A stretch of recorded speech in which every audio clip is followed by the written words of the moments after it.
Yeah, it's hard to say goodbye. But Mary Lennon sent me an email, and she said, I want you to talk about the history of area agencies and network in Arizona, changes you've seen over the years, changes within DES, border issues, rural perspective, your Bible for working within and around the system, wearing many hats, providing services without adequate funding, and my predictions for the future. So, I don't know that I can do all that, but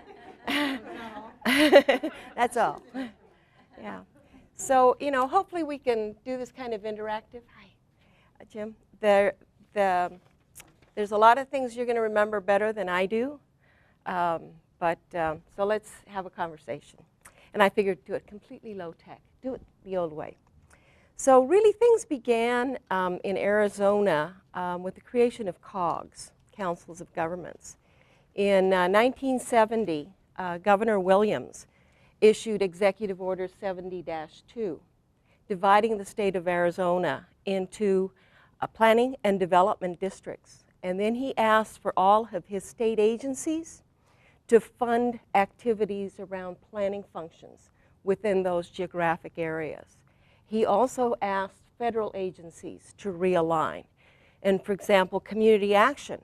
At that time, we had Arizona Rural Effort, ARE, based in Yuma, running programs in Bisbee. And they were the precursor to WACOG. And so they actually had the federal Office of Economic Opportunity looking at how to realign so that their programs would be consistent with the planning areas that the governor had designed. And so there had been talk about doing something about the Older Americans Act. So in 1972, the governor had the Bureau on Aging of the Arizona Department of Public Welfare issue planning grants in aging to each of the rural councils of government. And so October of 1972 is when those those grants went into effect. They were grants, not contracts. And I think it was, you know, visionary to think about trying to lay out this kind of well thought out planning. So I was hired in October of 1972, and that's been a while ago. And there were two things they were looking for when they hired me. Somebody who was willing to work on a grant year to year and didn't need a job for life. And if they thought it might be nice to have someone who spoke Spanish. So those were really the only major criteria that they had in mind. So I was hired. And I was only 20, so I had a lot of fun trying to develop trust. So in 1973, there were amendments to the Older Americans Act that created area agencies on aging. We had already written our first area plan, but because there weren't any things called area agencies on aging, there was no template. So we simply written a long narrative plan. And lo and behold, the Older Americans Act said that if you didn't have a population of at least 50,000 elders, or 15% of the elderly population within a planning and service area, that you could not be an area agency on aging. So whoa, all four of the COGS, rural COGS, were out. We were not allowed. So we really fought for this. And there were advantages to being an area agency on aging, because if you were serving in a AAA area, your match was 10%. If you were serving in an area that didn't have a designated AAA, your match was 25%. Now, it could be in kind, but anybody who's ever started doing high levels of in kind knows that at some point it's really hard to pull off. So 80% of the money that was allocated to Arizona was required to go to those areas that had AAAs designated. And so that means Pima and Maricopa County, which at that time had 77.5% of the population 60 and older. Before the 1973 Older Americans Act amendments, it was really, there was no system for developing a coordinating service system for the elderly. It was just completely competitive grants. When I first started, there was a senior center in Safford in its fourth year of funding. Why Safford?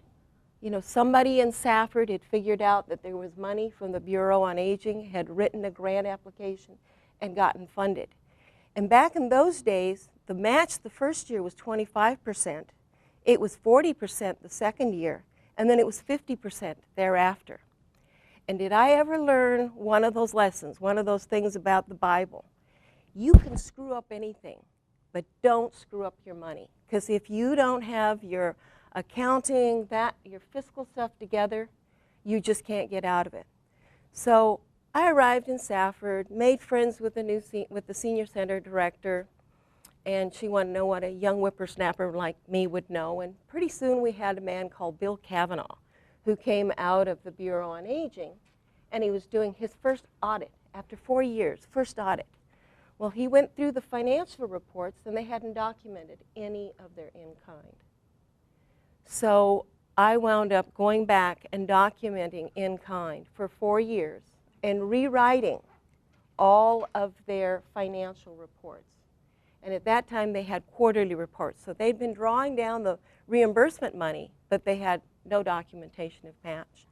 And it was funny, you know, sometimes I've had weird dreams. And those of you who know me, I'm a very mathematical person. But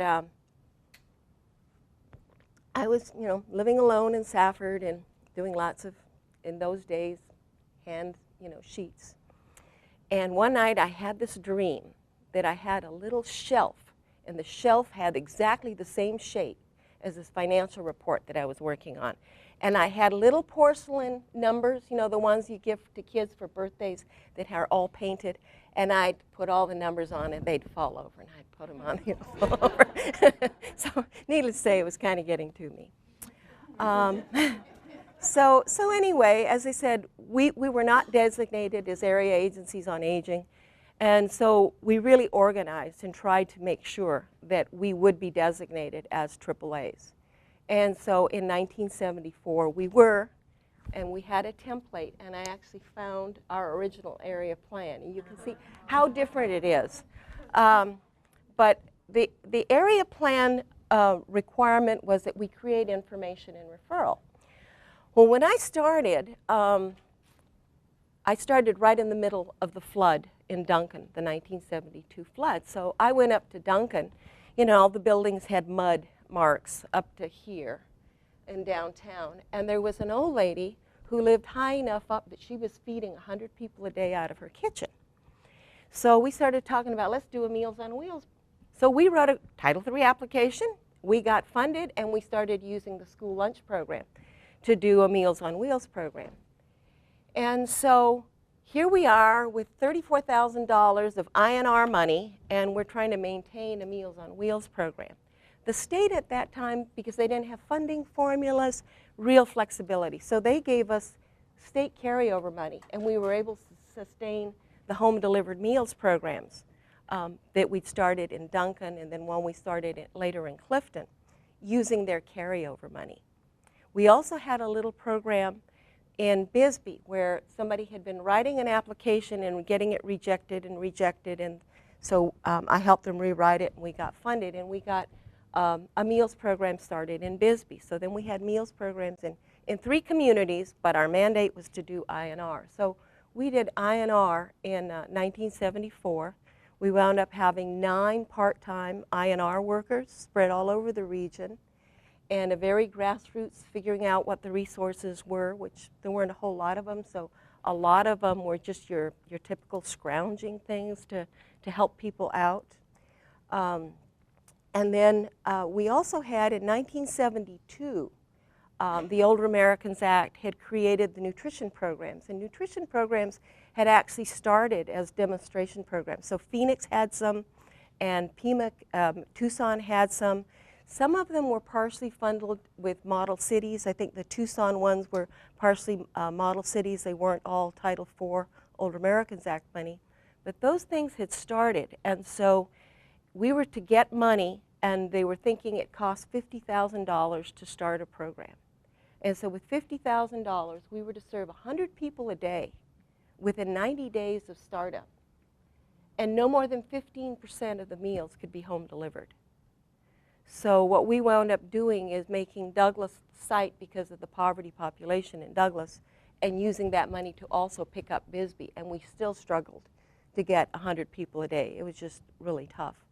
And so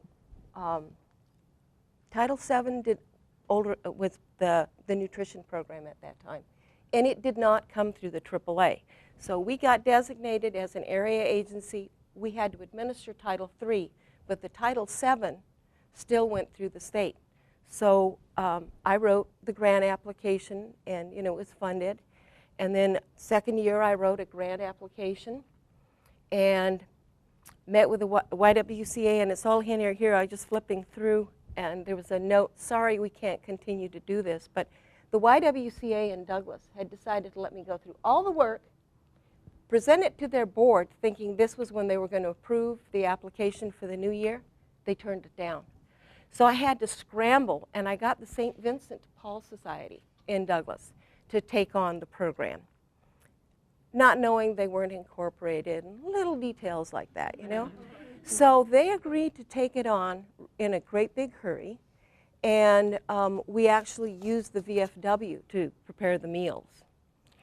And so I met with them, and we decided to do interviews.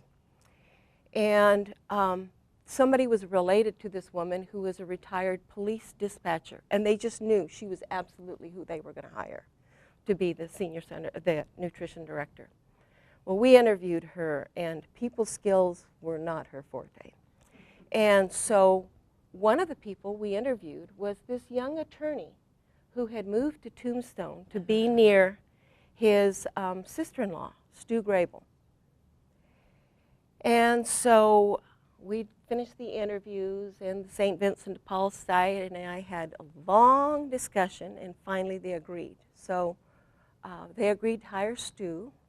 His first office was in the Catholic Church, and of course you all know he's Jewish, so that was a great beginning, and that was 1974. Yeah. So the other thing that was happening is, you had the Economic Opportunity Act and the Older Americans Act, where I think OEO actually happened in '64. So you had a lot of things that were happening in both acts and borrowing from one another. OEO programs had an older worker program that I think was one of the precursors for the older worker CSAP. So that was going on. You also had programs for retirees. And it seems to me that RSVP was like Title VI of the Older Americans Act in '72 and '73. And then it was spun off to Action in about '73. But we applied for an RSVP grant and got it. And RSVP required an advisory council, and so did an area agency. So we created an advisory council that met both of those programs' requirements. And RSVP was really difficult. They didn't believe in indirect costs. They had so many rules, and they were also one that had this structure where you would start out, with a smaller percentage, and then you'd be at 50% before you knew it. So we were funded in '74, and in 1977 I had decided to leave SEGO, and the director at the time decided it would be smart to give RSVP a new start and move the sponsorship from SEGO to a community action program, CCAP. So it was moved. We actually hired Louise Wolverton, and we placed Louise Wolverton in Safford for the last year under SEGO. And then CCAP hired her in 1978. And that was how she was the RSVP director in our region, and then wound up going to NACOG as their RSVP director, and then became the AAA director. In 1978, there were big changes with the Older Americans Act. What they did is they consolidated all these different titles. So what had been Title VII, which was for the nutrition programs, and Title V, which had been multi-purpose senior center money, were all put under Title III. And SEGO really struggled because SEGO had wanted to be a lean, clean planning machine. They really didn't want to do direct services. And they felt like this smelled too much like direct services to have all these programs. Even though it was an administrative structure, they felt awkward about it. And they actually explored getting someone else, like possibly Catholic Community Services or the Community Action Agency, to become the AAA rather than keeping it with SEGO.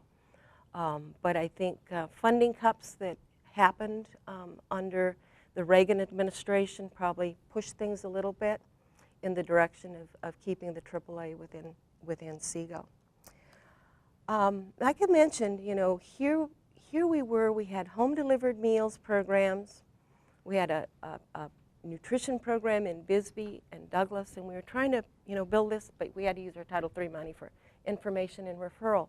Well, one of the things that came along was social service block grants, Title 20 of the Social Security Act. And so SSBG, I thought, aha, there's my savior. That's the pot of money that's going to maintain these nutrition programs that we can't afford to do.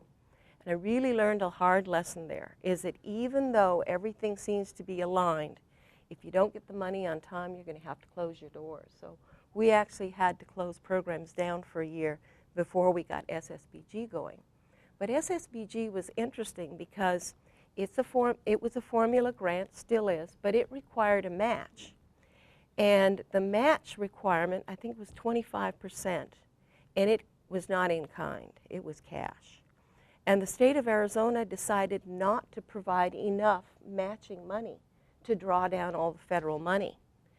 So it was really Maricopa County that has some really creative people that came up with some ways of donating money to the state so that that could then be used as hard cash match to draw down the federal dollars. But if we had local people donating the match, there's no way we were going to let DES do the planning. So the councils of government got in the planning business, and we actually matched money and did planning grants until fairly recently, where we would be paid to produce a local plan. And because nutrition programs had project income coming in, we were in a better position than any other target population to have cash. And so the nutrition programs would donate their project income to DES, and then our local SSBG plan would stipulate that it was for congregate and home delivered meals.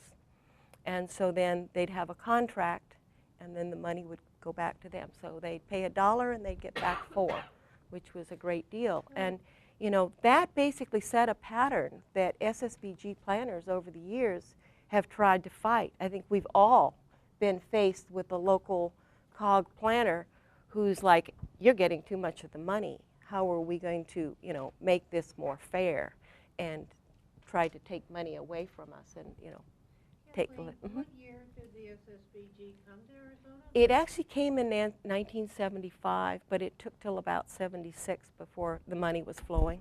And it was around that 1976 then that we were using our meals donation Yes. money to do the match. Yes. Mm-hmm. Yeah.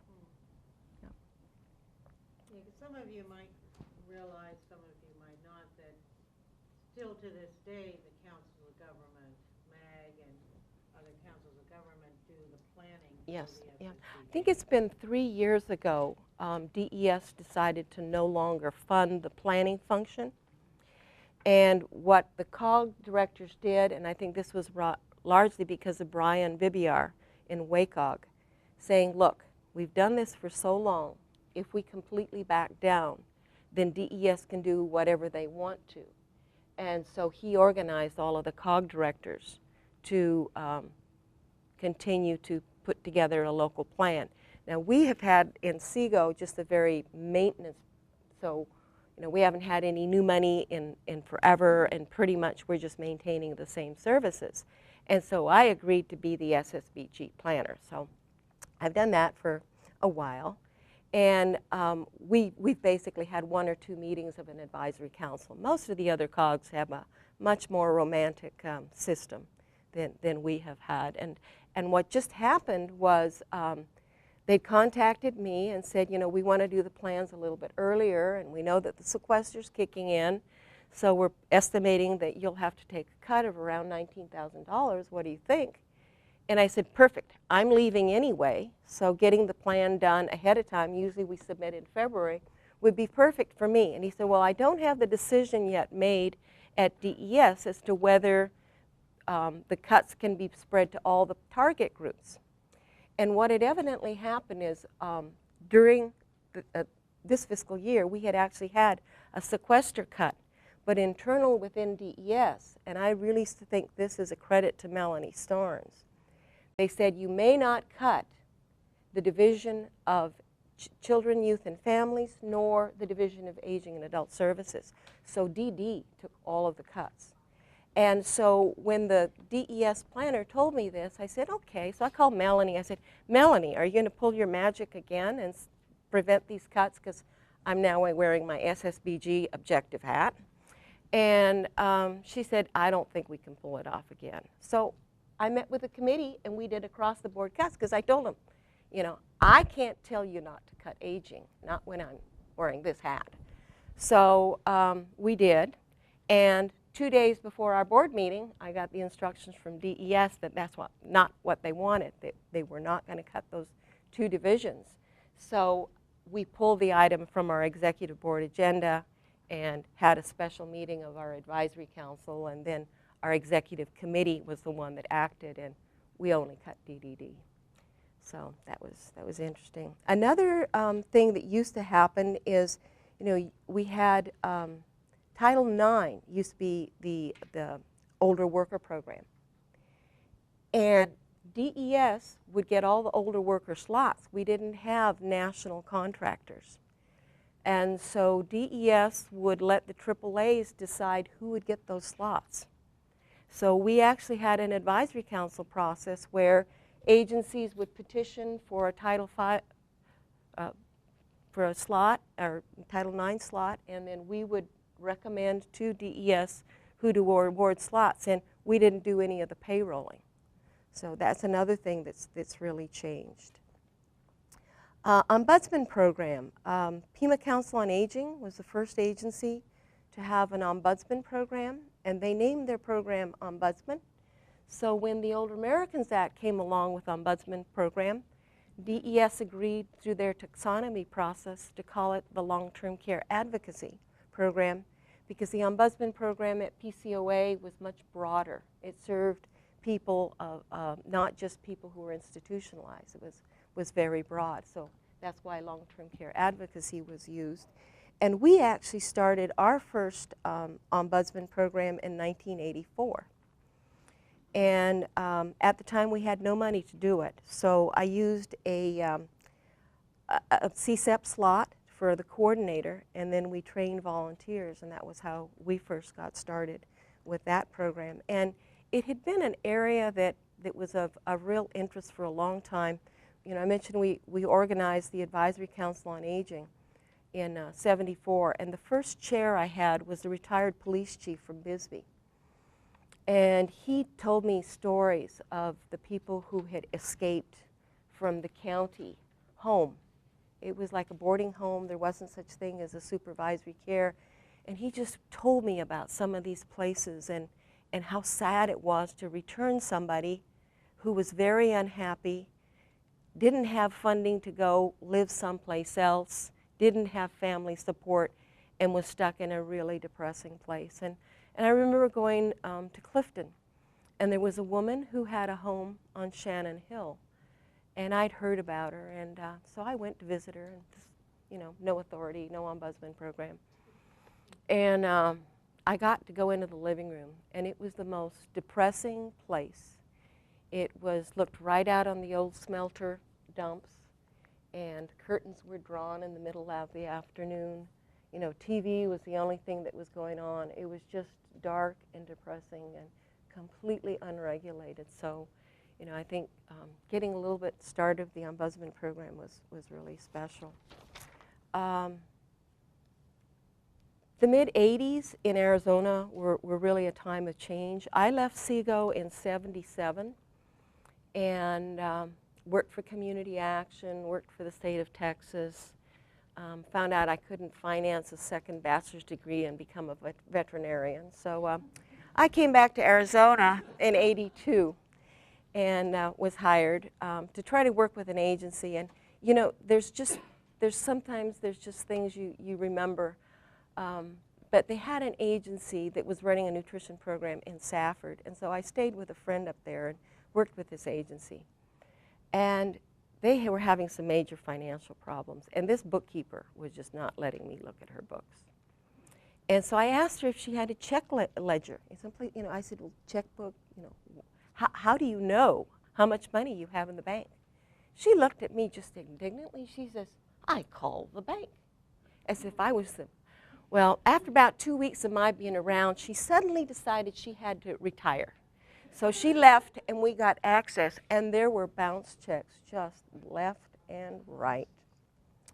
But yeah, but in the 1980s is when we really started pushing for home care, and the home care programs first started with working with CSEP workers. That was how it started in Cochise County, and then Pinal Gila, Council for Senior Citizens, and the APS workers in those two counties had figured out DP7.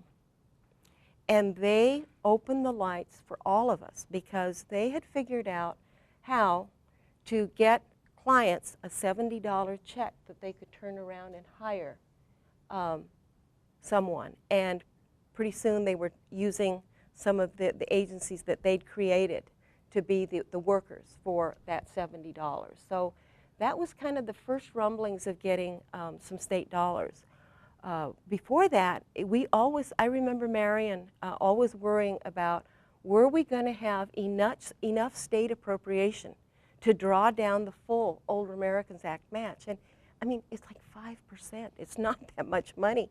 But it was always something that we didn't know was going to happen. So home care kind of started, and by the mid-'80s, we wound up saying, wait a minute, we have home care agencies that are doing their own intake. You know, it's a little bit incestuous. And so we started separating case management out from home care. And that was like, you know, mid-'80s. The other thing is that if you look through this old file of Stu Grable's with the reports, we used to have spreadsheets. And we'd have every client name, and we'd have colors with markers. These were the Hispanics, these were the blacks, these were the Native Americans. And that was how we would go through and count and see how many people we served. That was how we figure out unduplicated counts. It was just unbelievable work. So we had played a little bit with computers. We had actually bought TSR-80 Radio Shack, and it had 64K memory. Prior to that, I would use accounting pads and calculators and just add up, because it was still, you had to add up all the different agencies for their service to get your totals into your budget for the state. So they would load one service, do the printouts, erase the memory, do the next service, because it just couldn't hold enough. But a grant came through from NASHUA, the National Association of State Units on Aging, no D at that time. And they contacted Richard Littler, who was the state director at the time. And Richard said, well, let's see if we can't do something with Ruth Houghton and Kathleen. So it was a $20,000 grant. And Ruth, being very magnanimous towards rural areas, said, why don't we let you have $15,000? That way you can pay for staff. Because the computers ran about $5,000 at that time. And so she bought a computer, and we bought a computer, and we did some data entry. And we had a program, and I can't remember whether it was Fortran or COBOL. But we entered all this client data. Sarah Aravanas, who some of you may know from Nashua, was the liaison, and she actually came out to Bisbee and visited us. And so that was our first database program. We didn't do anything about dollars, but we did track units and unduplicated counts and demographic data using this system.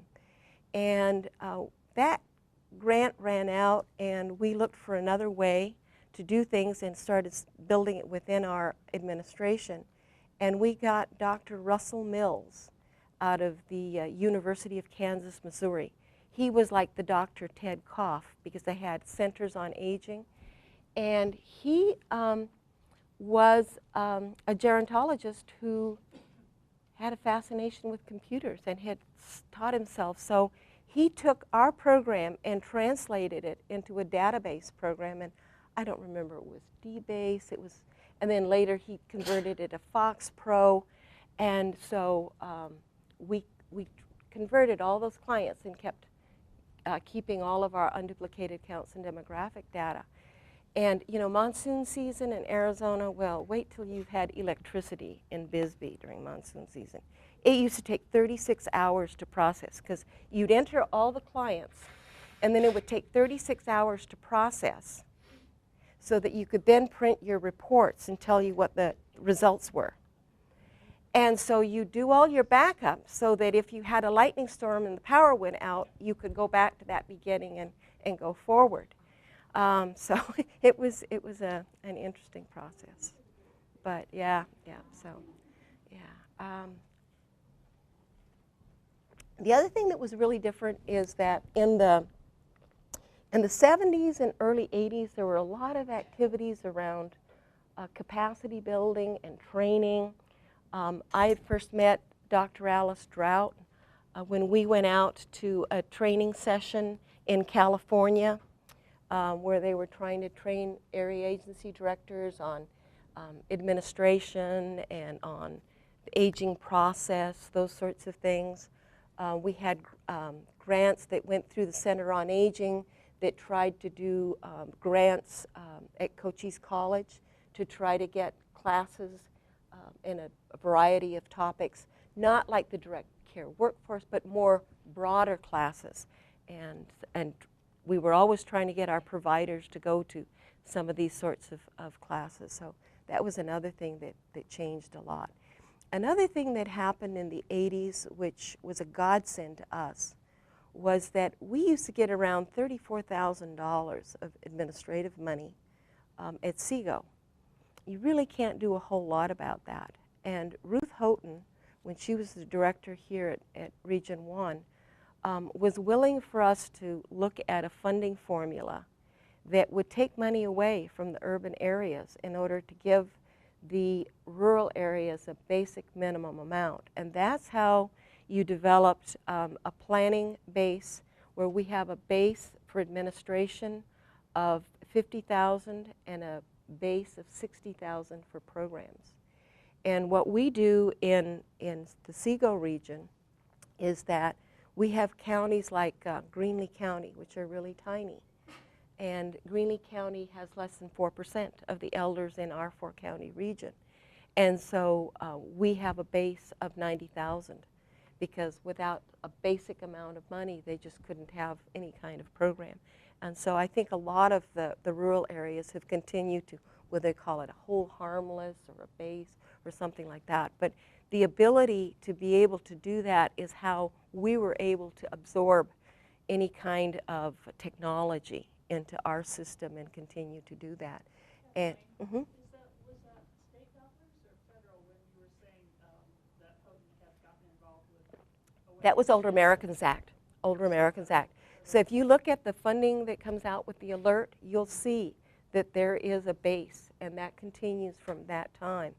And I don't think we would have been able to pull that off if we hadn't had Ruth, who had come from Intertribal Council of Arizona and really had an understanding. Ruth had actually been a school teacher in Morenci in Greenlee County. Oh, really? Yeah, so in Morenci, which is a mining town in Greenlee County. And then she went to work for Intertribal Council of Arizona before she came here. So she was always, even, and I was on staff already, but she was always concerned that there would be adequate funding for Native Americans and for the rural area. And so, as you were saying, prior to that, when they just got, the other area agencies got it based on population, they got virtually nothing, especially for admin. And so she was, you know, responsible for that. Did she have to advocate at the federal level or at the state? It was within the state. And basically what used to happen with the funding formula is that the state would back off and realize that it was best to leave us in a room and let us figure it out. And that's what we did. And because we had Ruth willing to work with the rurals, because we could have outvoted Pima and Maricopa any day, but it really was big for Pima and Maricopa to give up, you know, $110,000. So it really made a difference. And until this last time, every time we've done funding formula changes with the census, pretty much the state has let the AAA directors kind of figure it out and see what kind of compromises we can come up with. Yeah, when did funding formulas, have they always been in place from the first, when the money came? We actually, after '73 is when they started putting money out on the funding formula, and I was able to just beg for carryover that was pre-formula times. And yeah, I think we actually even have some. Yeah, and so Kathleen knows that over the, and I've only been here since the 80s, but every time there was a need for a change in funding formula, it was always a big discussion. Because the funding formula includes a factor for rural, minority, Native American, low income. And as she said, there was one that was very contentious. Marion was still around. And you remember that we had the discussion downstairs. And what saved the day was the Navajo Nation was willing to give up some of its money, if you recall. And otherwise, most of the rest of us would have been severely hurt because of the formula. But last time, what, a year ago or so, for the first time, the state said, look, that's our responsibility, and we don't care what you think. And they basically just applied the 2010 census to the formula that had been put into effect in 2000. And what happened was ITCA got hurt, I think, 400,000 from that. And it was basically, here's the census, and you know, I think what Lee Begay had said as the director of the area agency was that, but Native Americans are very good about filling out their census, and the state said, well, so what? You know, they didn't fill out their census, and so they're not going to get the money. And so, it wasn't only that, it was the 10 question survey that went out into communities. I know a lot of people went out and it was communities trying to outreach, but I think there's just that long history of sharing that information and what able to do with it, and really explain to what extent how this would impact them in the future. So we felt like we lost a lot of clients in that process. And it did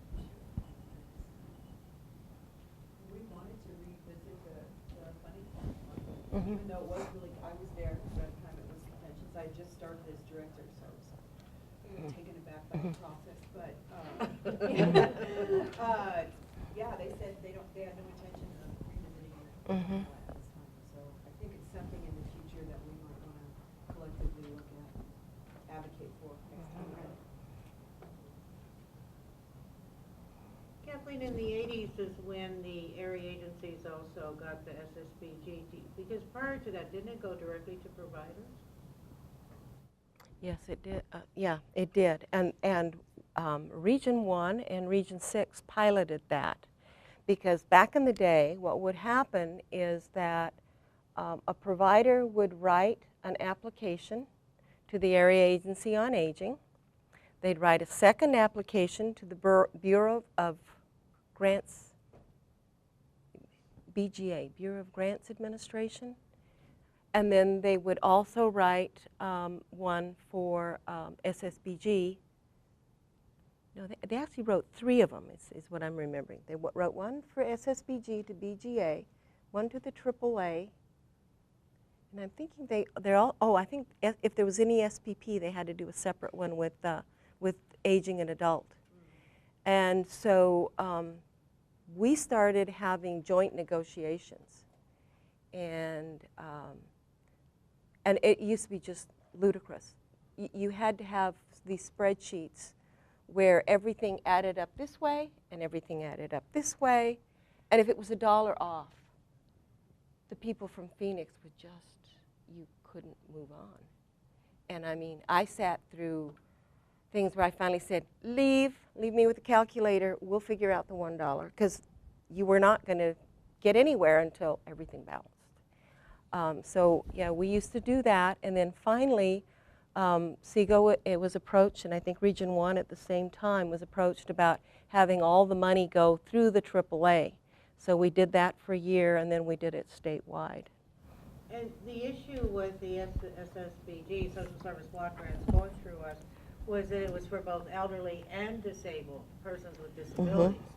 And so prior to that, we had never served the individuals with disabilities, or we hadn't, I mean, maybe occasionally, but not very much. But I remember it being said to the area agency directors, if you want the SSBG to go through your office, then you're going to have to also serve people with disabilities. And we said, no problem, we can do that. Yeah. And so it was really back in the I think it was around 84, or, I know Ruth was here. Yeah, it was the mid. In which we took over the social service block grants.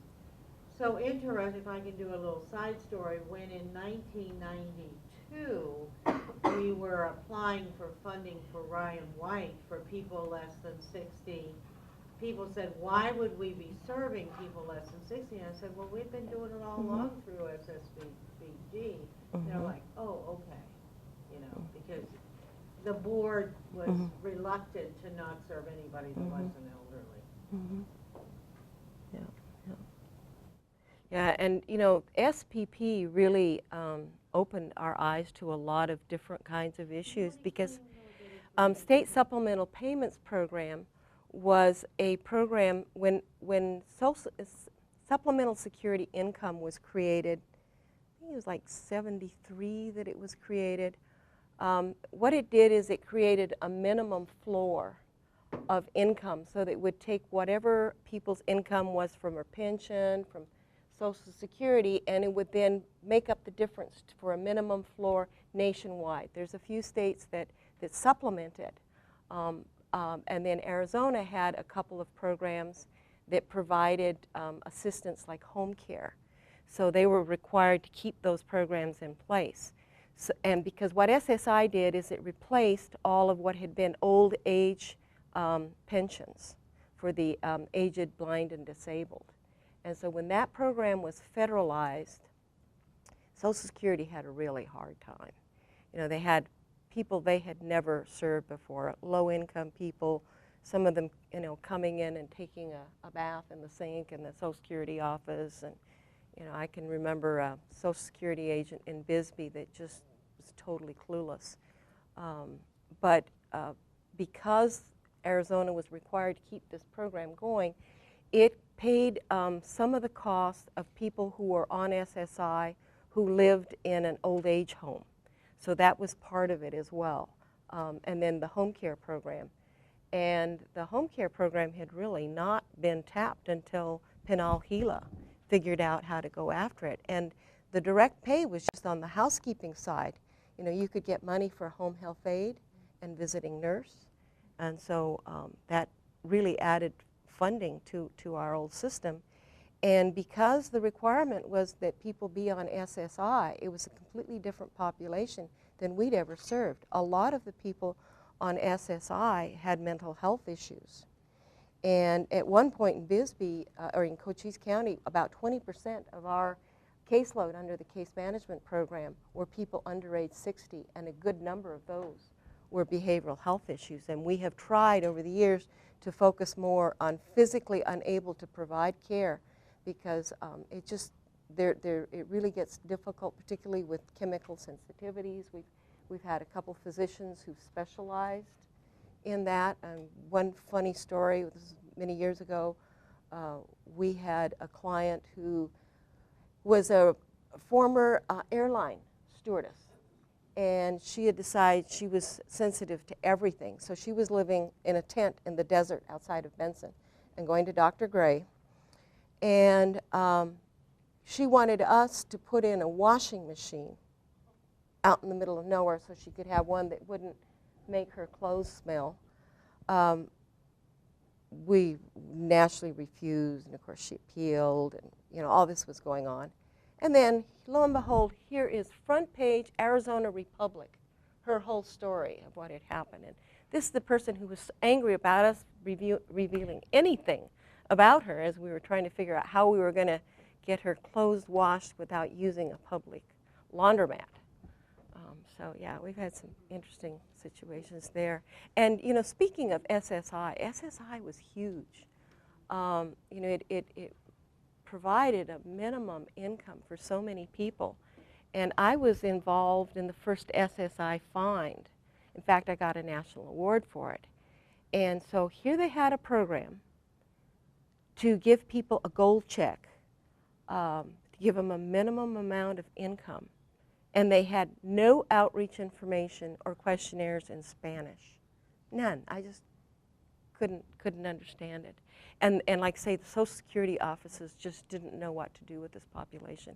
It was just such a different than their nice retired Social Security person that they were so used to dealing with. So putting them on the spot on the radio, I remember I set up a radio spot with this one Social Security agent, and you know, I had primed him, this is what we were doing, so, you know, I started asking questions. I don't know anything about that program, you know, so, yeah, it was interesting. But, yeah. Changes in the Older Americans Act, you know, we really have seen Congress change so completely. When I first started, the federal fiscal year started in July, and they moved it to October so they'd have enough time to do a budget.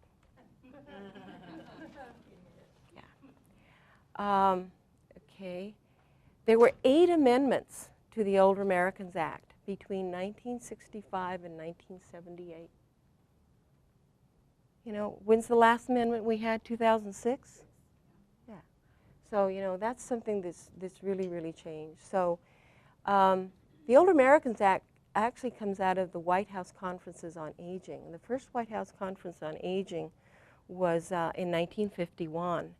And I remember Marion talking about it and saying that, you know, pretty much they figured that the private sector charities could handle the situation. By 1961, not so much. They recognized that there was a need for the government to be involved. And so 65 is when you get the Title I, the big 10 goals about living in dignity and self-fulfillment and all of those sorts of things.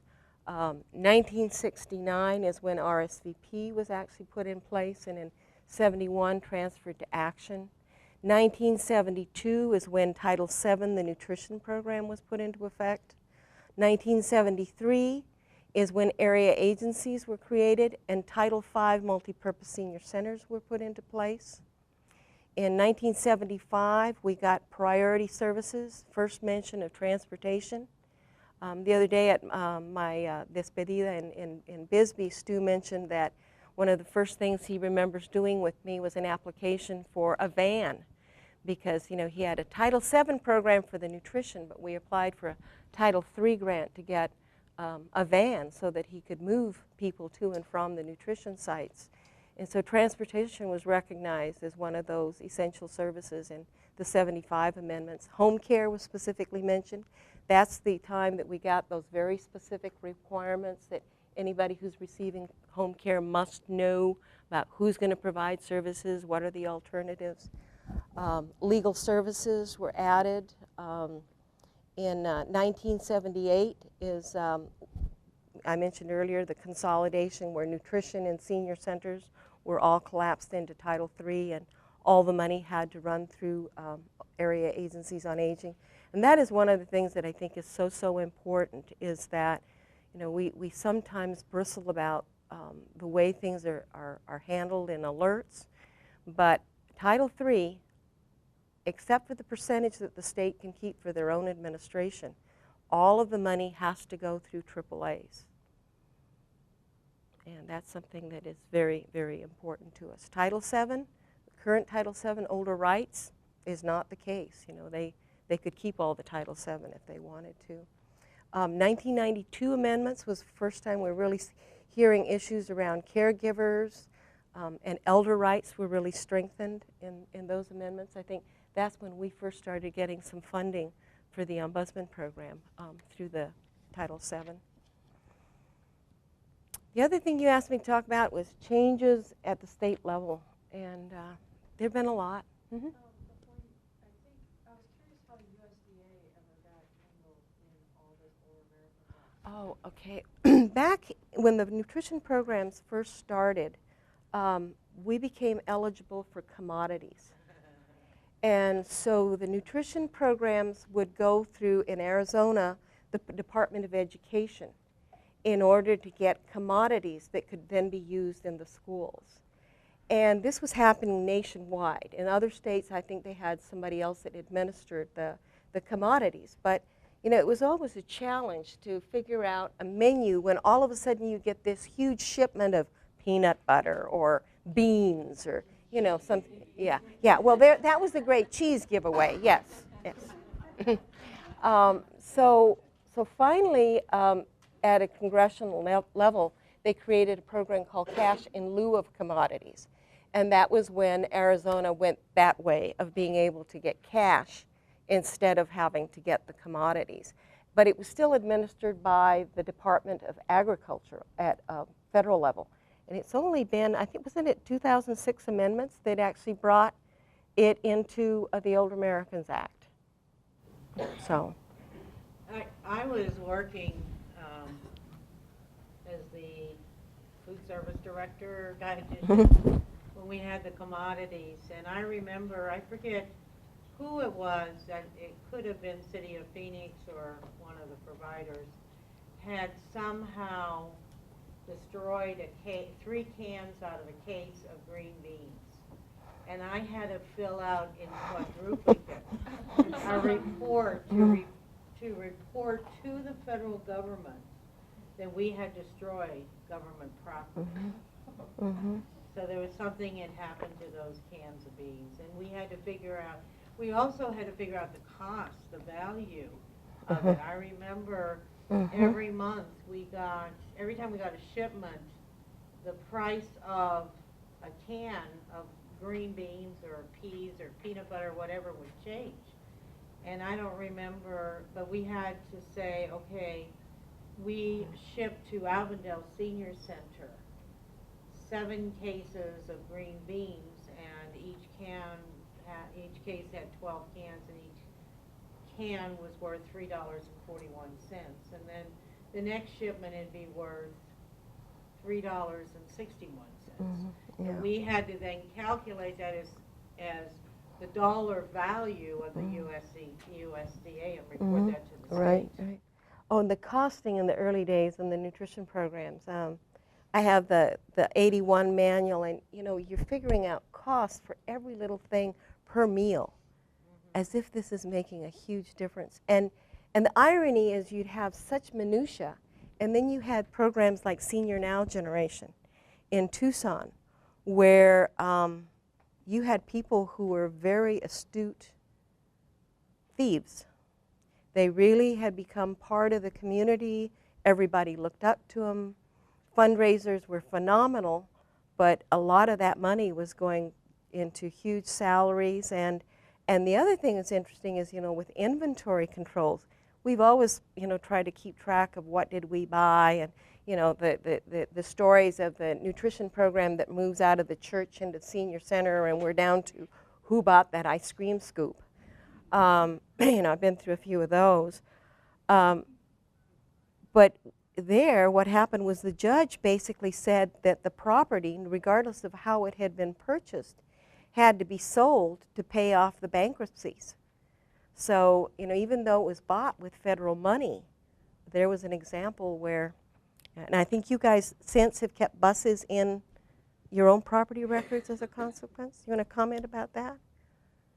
Well, I wasn't around quite at that time. I had just come on right after that, and there was a very large battle that happened between the area agency and senior now generation, and I think, Kathleen, you kind of explained some of that too, where some of the funding went straight from the state to a lot of the providers and then not through the area agencies. But because of that time, Pima Council on Aging does purchase the home delivered meal vans, and then we provide them to our providers. So if ever a provider goes down, we can take back the vans and all the equipment and that kind of thing. So some lessons learned kind of at that time.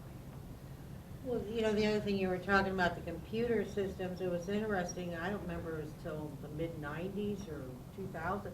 We had to get permission from the feds to buy a computer. Oh, yeah. Mm-hmm. Because they were considered, you know, they were considered frivolous. Mm-hmm. And we're not really, you know, you had a calculator, so why would you need a computer? And so we had to get permission from Region 9 before we could, we had a request from DES if we could get the computer, they would send it on to the feds, and it wasn't until, I don't know what year, that someone said, you know, the feds don't do that anymore. We shouldn't have to ask for, you know, computers no different than a typewriter or whatever else it might be. Yeah. Well, and I think the other thing that was happening with the state is, as they got Ames up and running, is they wanted to make sure anything we did was compliant with their system. So there was a lot of control there. Would you talk about why the money for, I guess it was SSBG, went to Pima County instead of to the area agency in Pima County? Well, Debbie would probably be better able to explain that, because you had like a separate AAA there. Well, at that time, I mean, Marion had chosen through arrangements with Pima County government and what Pima County was willing to put into the funding of the system, that it really was more beneficial to have the SSBG, and then we allocated a portion of Older Americans Act, and so it almost created kind of a sub-area agency on aging, and that really continued until 2 years ago, when the county decided not to be involved at that level anymore, that the area agency then had to take back over. Yeah. I used to explain to people that in Pima County, if there was an income eligibility, it went with the Pima County, and if it was targeted Older Americans Act, it went with PCOA. Is that accurate? Yeah. And you want to talk about that whole thing that we weren't to do direct services other than INR, and how that shaped what area agencies do? Well, one of the things that the 73 amendments did is they very much wanted area agencies on aging to be unbiased. And so they put the prohibition on providing direct services. And I remember, you know, you had to get permission that there was no other agency that could provide services. And in Pinal Gila, the AAA, and I think it was part of CAG at that point, Kathleen Fredericks was the director. They were running the nutrition program, and we had a little increase of money, and I contacted her and I said, well, how are you deciding where to put this money? I mean, how do you decide what service to put it in? She goes, we need it in the Congress Meals Program. I know right where to put it. And that to me is an example where if you do the service, that's all you see. And so I think there's been a lot of good in saying that we have to be objective, develop the service system, and gradually that's kind of changed. And at first, information and referral you could do directly. Then they kind of broadened it. Like the thing that used to drive me crazy was the ombudsman program, we had a part-time ombudsman, and every 3 years when we did an area plan, I'd have to tell her, now I don't expect anybody to compete, but I have to go out and see if anybody else wants this program. You know, even the basic ombudsman program, we had to get a waiver to be able to do it in-house. And you know, when you have a staff person in place, it's just horrible to do to somebody. But I think that there's a lot of good in it, but I think, as I was mentioning yesterday at lunch, it's also got its limitations. And SEGO, because it's so tiny, we've never had more than 5 FTEs in the AAA. And so talk about wearing multiple hats. You have to be a little bit of everything. You just, because what you can do is really focus on maybe administration and benefits, you don't get the recognition within the community. You don't get the ability to do fundraising. You know, when somebody passes away, they don't think about endowing somebody who's an administrative entity. So I think there's some limitations there, and if we can figure out in the future how to get the word out or do some of the other things like case management or options counseling, some of those sorts of things that we're allowed to do directly, then I think the people we're going to have to worry about are the hospice programs. They're the ones that seem to trump us at the end. Can we have Mary just talk a little bit about the case management, because that was a big issue. Huge. Well, I was an alternate on the national board at the time, and in the directors' meetings, you know, we were all talking about case management and how the state really wanted us to move towards, you know, a more comprehensive, coordinated system, and yet we had case management all over the place. We even had a county that was doing case management, meals, and home care. So when I came on board as director 10 years ago, I was like, well, isn't this a conflict of interest? And they were horrified that I said that, but I mean, to me it was pretty plain. So they kept saying, no, you have to have a waiver for case management, that's a direct service. And I said, well, who says? They said the federal government. And I'm like, well, show me where. And they, no, it's a federal thing. So at one of our meetings in Washington, the AOA person said, well, who has any concerns from their region? And me being so shy, I said, I have one, and we talked about it, and he said that is not a federal requirement by any means. It is not a direct service.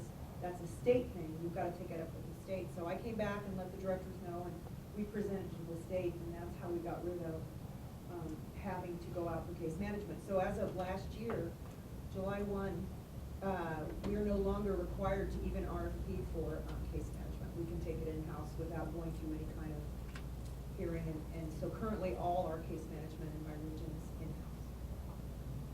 But we had always been told by the state we couldn't do case Right. management.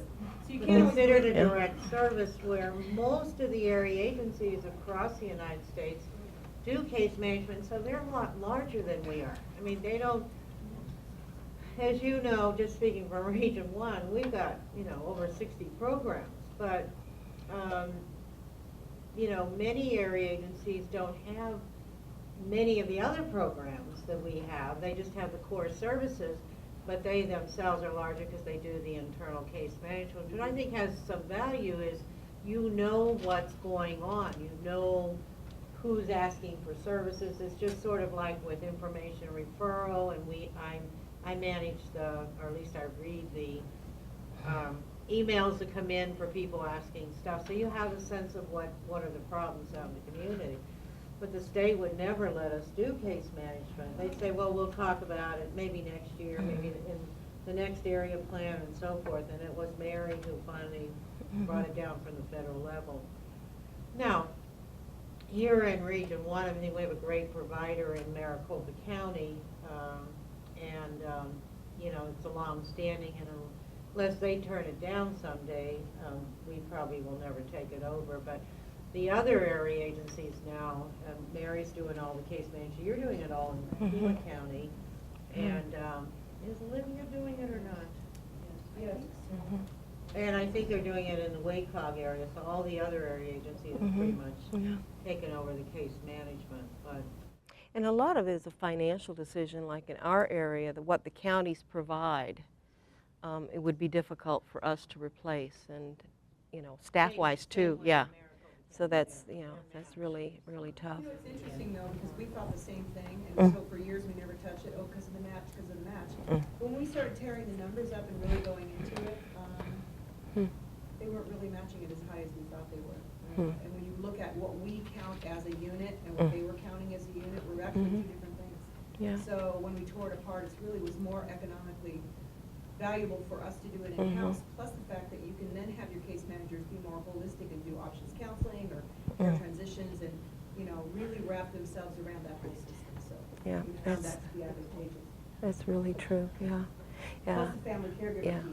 Yeah, and we have a provider in Safford who was completely new to aging. I think she came in 5 or 6. You guys met Royce Hunt, and she came into an agency that had been around since the mid-70s, and she was forever, is this the rule, or is this what we've always done? And I think that's the challenge that we've got to constantly ask ourselves is there a better way to do this, instead of just doing things the way we have always in the past. So let me jump into changes at the state. The Bureau on Aging, Department of Public Welfare, was the state unit on aging in 1972. And then DES was created by the legislature around 73 or 74. And when I first started working for SEGO, I was hired in Safford because the second chairman of SEGO was on the Board of Supervisors in Safford. The first chairman had been the mayor of Douglas, so we had one employee in Douglas. And we had a treasurer who was a city councilman in Wilcox, so we had a bank account in Wilcox. So we were kind of, you know, spread out. We had a few more programs that had started up in Safford with the governor really trying to push us. And so SEGO decided that it was time to figure out where we wanted to be located when we grew up. And so they contracted with the University of Arizona to do a study. And that was the day when Cochise County was a Blue Dog Democrat county. And so a lot of politics were involved. And basically, Dr. Curran Shields out of the U of A said, okay, if you take the northern boundary of Santa Cruz County and draw it east across Cochise County, you'll see that all the population in the 4-county SEGO region is really in southern Cochise. So you had Tombstone, Bisbee, Douglas, and Sierra Vista were the bulk of the population. They said, you should locate down here. And of course, the mines were closing in Bisbee. And like say, the Democrats all kind of coalesced and they said, yep, Bisbee's going to be the headquarters. So when DES organized, they created districts. So the way they were organized administratively is you had a district director, and then you had district program managers. So somebody who'd been with the Bureau on Aging, and I forget his name, actually became the first district director. So you had a district director, and then you had, you know, APS, unemployment, employment, all those people had program managers who then reported to this district program manager. And because Bisbee was chosen by SEGO, Bisbee was where it was located. And you know, the putting of all these different programs under one roof was really unique with DES. When I first started, they had county welfare agencies, and it was some kind of a relationship between the county and the State Department of Public Welfare. So I think the county had to provide office space or some kind of arrangements, and frankly, the people that they had were just tyrannical, to put it kindly. You know, they just really were rough on clients. Yeah, I really saw some very, very abusive situations with people who needed benefits and what they had to go through to get them. And you know, as I said, Governor Williams really pushed to create councils of governments. Some of you may know David Landreth, who is the vice president over public policy for ARMA, the Arizona Medical Association. And David Landreth in early 70s was working for the League of Cities and Towns. And so David was sent forth to try to organize the COGS and get intergovernmental agreements so that all of the different cities and towns and counties signed an agreement. So they weren't incorporated, they were joint powers agreements. And so since then we've had incorporations and things have changed. Governor Babbitt was one of the first ones that started questioning, you know, why should this automatically go through a COG? Then some of the other things we started seeing, you know, we had new federalism with President Reagan. We had huge cuts. I came back in 1982, and you no longer had a match requirement for SSBG. So automatically you had a 25% cut because there was no need to match. So if you were so lucky as to be operating one of those programs that had a little bit of state dollars in it, you had a 25% cut right off the bat. And then we started seeing also changes in the geographic boundaries of planning and service areas or planning districts. You know, you started seeing the REBAs have different alignments. And then, of course, Altex programs, you started seeing different geographic service areas. Those things started changing. In 1982, you had the Access program, acute care, put into place. And those of you who've known me for a long time know I've always had a benefits leaning. I'm always interested in, you know, what benefits can help someone, because so many times the best thing to do for somebody is to make their money go a little bit farther with what low income they have. And so when Access was created for the acute care program, the counties were going bankrupt. The counties just could no longer afford the cost of medical care. And you know, I mentioned some of the horrible places that were not licensed, but what used to happen was that the counties could provide long-term care in the cheapest form that they could, and because the counties weren't spending a lot of money on nursing homes, we didn't have this huge, strong nursing home lobby in Arizona, and that goes even back to the acute care days. So in 1982, Access Acute Care was created, and Cochise County thought it would be interesting to create an acute care plan with SEGO.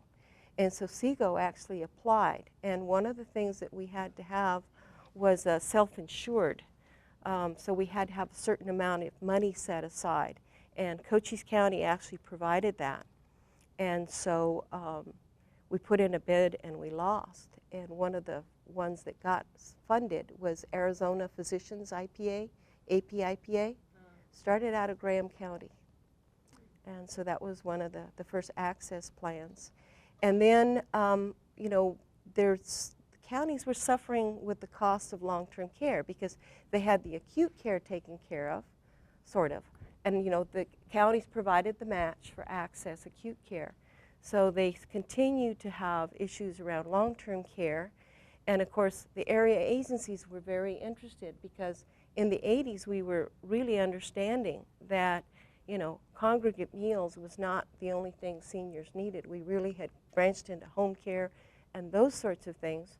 And so we'd had the director, Jack Ladd, out of, it was Dick Ladd, out of Oregon come out because they had similar demographics, similar number of elders in Oregon, and present information to us. And one of the things Oregon had done is they had deinstitutionalized a lot of their Medicaid long-term care patients. So we were very interested in that. We had presentations by Dick Ladd and really saw that there was some opportunity. There was a real groundswell.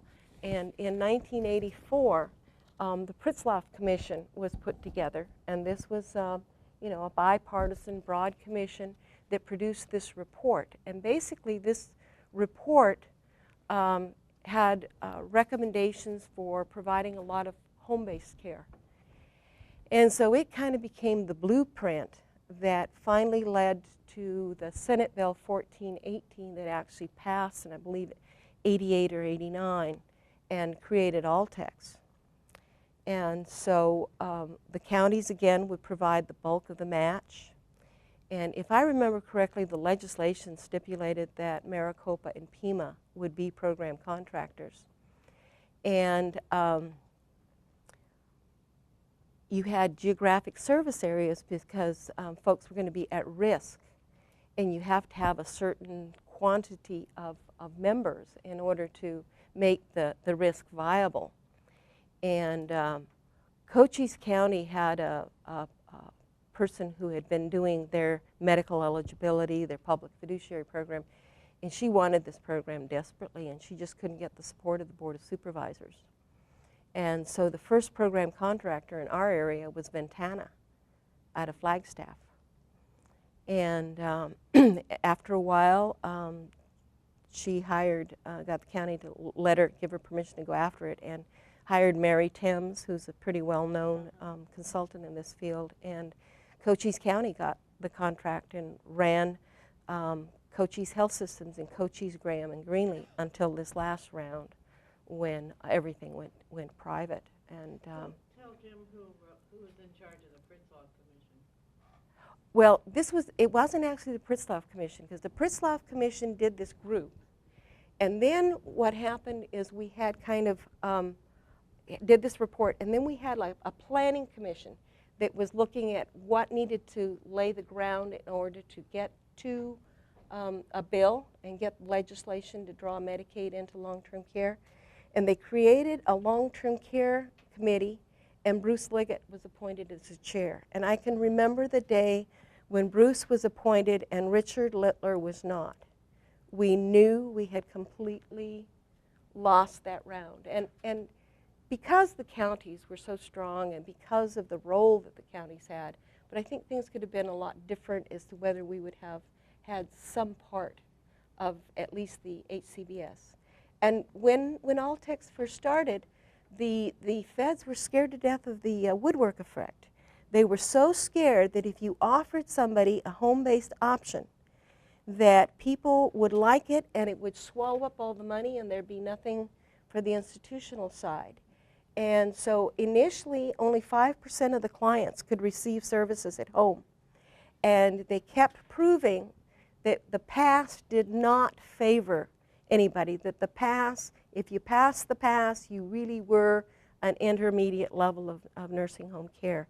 But it took years before they got away from having a limitation. I think it went at one point where only 15% of the money could be spent on HCBS. And last time I looked at figures from Altex, which was a couple years ago, I think something like 54%.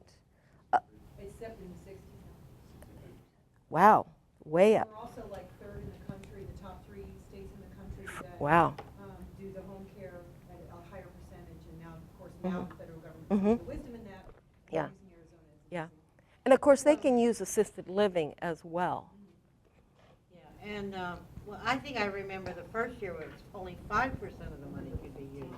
Yeah. And I remember Ruth Holden and Mary and Lupu and others advocating that, this was the preference that people would rather be in their home rather than be put in an institution. But they only allowed 5% of those individuals to be served in their home.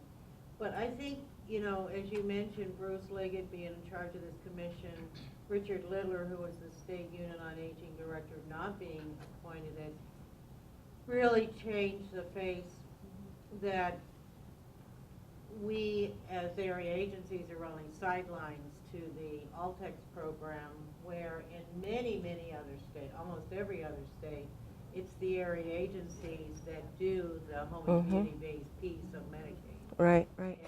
And the other thing I think we need to remember is that in other states, because they had the nursing home lobby, you were guaranteed a nursing home bed. You weren't guaranteed anything else. And what Arizona has done is really looked at the most cost-effective alternative.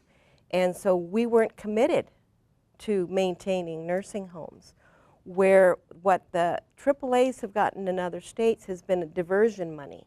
So when they get the waivers, it's a waiver to divert money. And initially, it was just moving people out of nursing homes. It could be moved. And then later on, it actually became that you could go into HCBS. But I think there's, the starting point is really different, too. And the other issue, as I don't know if it still is you could only be served in a home and community-based setting if it was 80% of the cost of the nursing. It pretty much, they still use that kind of, yeah, because it has to be cost effective, yeah. And when you start adding up all the costs of keeping somebody at home, and that's one of the things in rural areas when people live in the middle of nowhere. It's just so difficult to do that. How did Olmsted affect that? In terms of least restrictive alternatives, did it have any impact whatsoever? I don't know that I remember when Olmsted Act, I remember Cochise Health Systems being really concerned and having to do a extra plan, but I don't know that it really had a huge impact. And it may be because of the way Arizona was set up to begin with.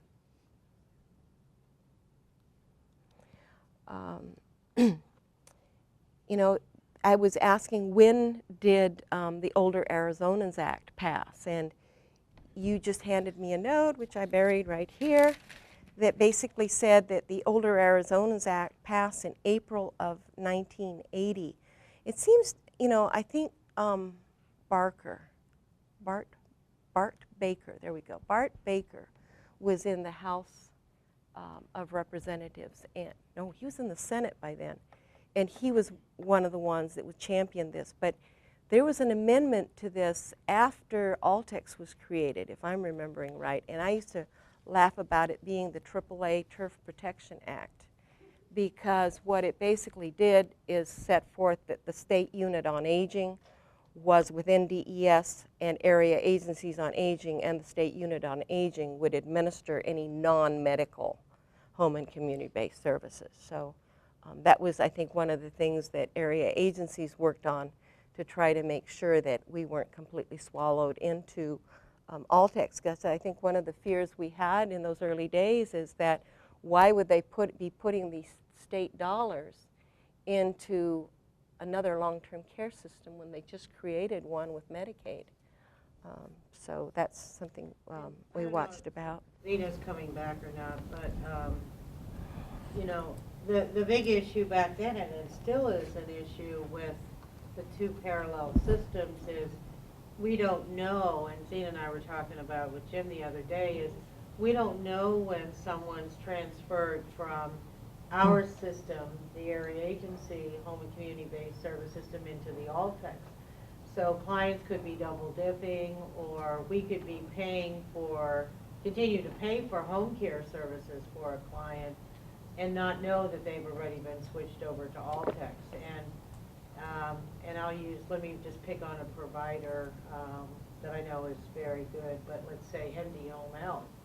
They could be being paid for housekeeping and home health, or for say home health and home health aid, and from Altex, and also being paid, charging us. And so we don't ever know that because they're, the two systems. Where at least in home delivered meals and adult daycare in Maricopa County,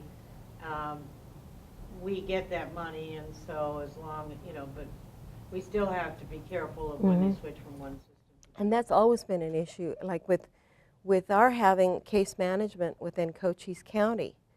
We even within the same county system, the CHS and our case management system didn't always know when somebody had moved out of our system and into Altex. Has been a constant issue. And then you go back to and then we don't reimburse for that first week of coverage. Yeah. We've been putting that money back into services. Yeah. Something we need to work on. Yeah. Well, usually they don't. In Pima County, we have access to the Access Online system, and we're constantly going in there and checking it. You can go in there, you can get an account, you can check online. You look up the client's record. All you really need is the name and date of birth, and you can find out if that person has become Access eligible or Altex eligible. And once they have, it'll show that if they have any prior period coverage, once I find that out, and I go back and try to recoup from our providers, because our providers may have been serving that client.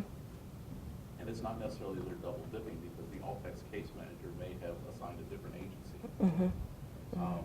And oftentimes when we find out, it's because both agencies show up in the home at the same time, and they, you know, what are you doing here, kind of thing. But once it gets reported to us, I verify it, then I can go and recoup from our providers, because they should have been handled by under Altex. So, Tony, let's say your provider, ABC, the client has switched from the area agency over to Altex. So you go back and recoup it from that provider, ABC provider, because they've been paid for prior period coverage. Right, but I have to negotiate with the Altex case manager to authorize those services retro to prior period. Yeah. Or as far back as I can get them to authorize. Yeah. And they really are obligated to do it. To application. Well, and they, Right, which is the prior period. right. We just had one the other day where now they're wrapping meals into attendant care. Oh, yeah. So they're saying if you have an attendant, the attendant should be providing meals, so they're Right. not authorizing meals out of a separate. Yeah. So we had a duplicate the other day where there was double dipping because we had authorized meals through sale funds, and then we found out the client was on Yeah. Altex and had an attendant, so now we have to go and sort.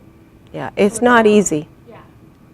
It really isn't, yeah. It's not always, because some of our providers in Human County won't contract with Mercy Care because of the rates that they're paying. So if it's an agency that does not contract with Mercy Care, I can't recoup anything, because Mercy Care is not going to pay them back. In some cases, we do even. We have the same providers in the area agency program as Altex, where they're all Maricopa County. So we found out by the providers. Housekeeping agency would call and say, I just got a call on one of your clients. But now that they don't match up, like you're saying, it's more difficult.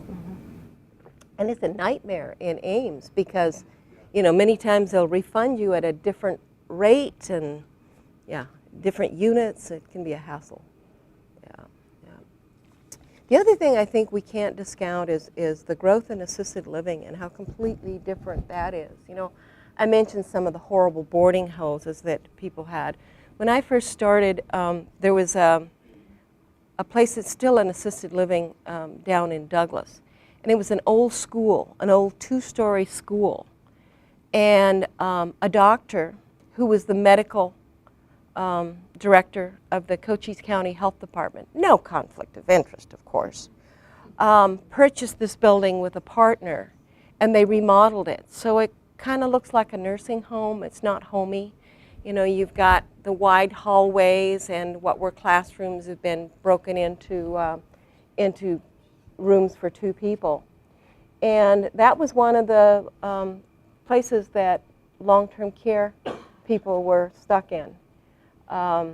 And no licensure, no requirements of any sort as to how things had to operate, what level of care. When the ombudsman program first started and we had supervisory care facilities, where they couldn't give out meds. You know, people had to be able to give their own meds. So you really had a lot of people who had no choice of being able to go into something like supervisory care. And the other thing that I remember reading at the time is that because Arizona didn't license some kind of assisted living, if somebody wanted to develop an assisted living home, they couldn't get financing to do it. And so, you know, Arizona went through a period where we had supervisory care, and then we knew we had these underground boarding homes. And so we had adult care home registry for a while, trying to get folks to come out of the closet and become registered.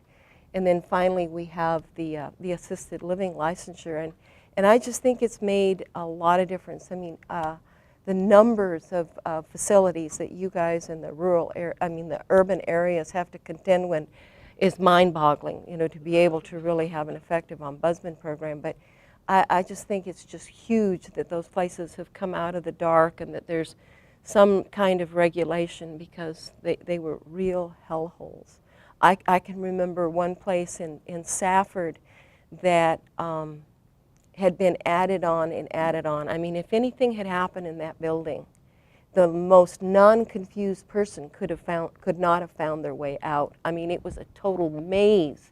You know, they had all kinds of different levels. It was like 2 stories partly and 3 stories partly. It was just horrible. And you know, that place is no longer in operation because they can't meet standards. So I think that's huge. Border issues. Well, you know, when we were first doing nutrition programs, I remember down in Douglas where I had a call from a client that they were just sure that this person who had come in for a congregate meal was from across the line from Mexico, had no business. And yet they had just had a bunch of winter visitors from Canada, and they had no problem with that. No racism, of course, going on. But border issues are really tough. A lot of them are really quiet. Because the Older Americans Act doesn't have a residency requirement, we've been able to help people who otherwise would have no other option. You know, a lot of times people have moved their family and they're living with them, and things finally get so complicated that they have to be institutionalized. They don't qualify for Altex no matter how long they've been in the U.S. And we've had a few situations where we've actually gotten some help from the social service agencies in Mexico to take an elder into a nursing home across the line. But most of the time, with a little bit of help, family winds up staying at home and taking care of their elder at home. And many times it's our home care programs that help those folks with just a little bit of help. A lot of times it's the education on how to take care of somebody, how to move them properly, how to avoid bed sores. That's the most important thing that we do. The other thing that's been huge is, you know, it used to be you really could hire who you wanted to hire to take care of you. And if you could hire somebody from across the line, your money went so much farther. You know, the DP7 days, a lot of the people who were doing DP7 housekeeping were people that were undocumented from across the line. One of the first questions when I started talking about this new respite voucher program that the case managers wanted to know in Nogales is, do they have to have a Social Security number? And so, because it's a reality, people who live on the border take advantage of, you know, and many times you've got skilled caregivers that come in from Mexico and provide the care, and it's getting harder and harder to do that. And of course, the hardest thing is when you have somebody who absolutely has dementia, and the family just says, I can't do this anymore. And that's really a challenge, you know, sometimes getting, you know, ambulance and crossing the border and going into a nursing home across the line. And it's tough. And, you know, people who may come from some of the smaller villages don't have those kind of options. They may only have a nursing home in the bigger towns.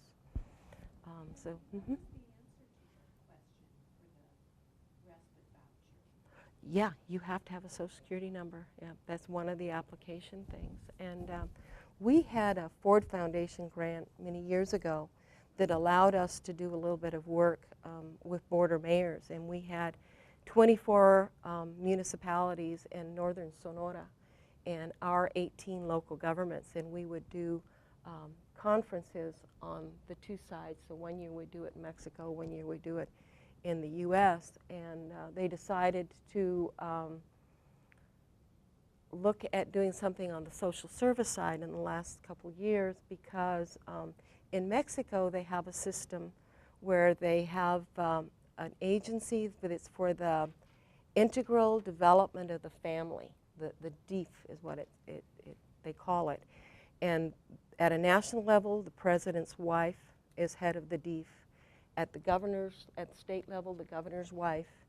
And in Mexico, their mayor is called a municipal president. So the municipal president's wife is la presidenta, and she is head of the DEEF. And the DEEF do cradle to grave. Caborca is a larger community, and one of the things they do to raise money to support the DEEF, because DEEF gives some of the general fund money from the city.